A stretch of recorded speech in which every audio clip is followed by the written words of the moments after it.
Y ahora, Noticias 60 Telemundo a las 10. Hola, ¿cómo estás, bitches?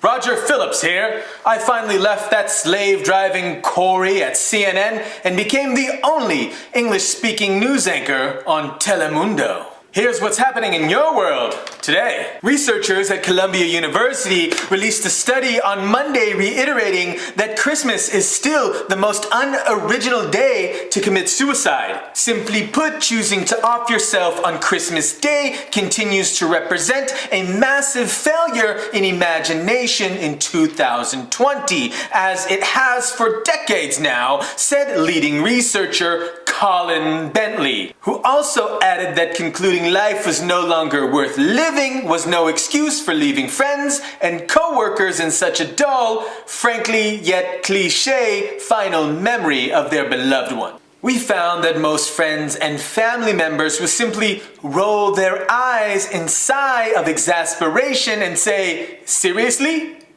Christmas?" C-19 update.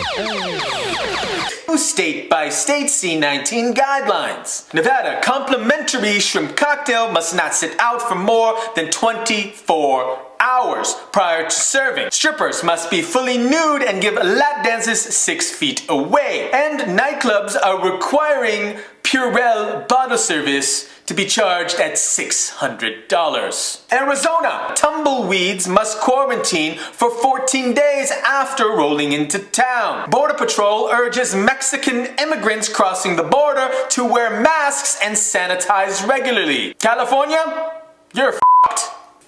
In more fucked up news, a man with a 90-year-old sentence for marijuana was released from prison. 71-year-old Richard DeLassy was released from a Florida prison after serving 31 of his 90-year sentence for marijuana trafficking, making him one of the longest-serving inmates for a non-violent cannabis crime in the country. Now we're releasing a hardened 71-year-old ex-con instead of a 130-year-old rehabilitated man.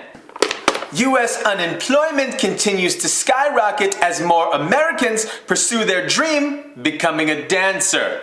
With U.S. unemployment rates still in the double digits, a new Labor Department report published on Monday credits most of the spike in joblessness to an uptick in a number of Americans leaving their old lives behind to reach for the stars and become a professional dancer. Americans have overwhelmingly decided it's time to stop talking about their long-nurtured dreams of a dance career and instead get out there and make it happen. Thank you, TikTok.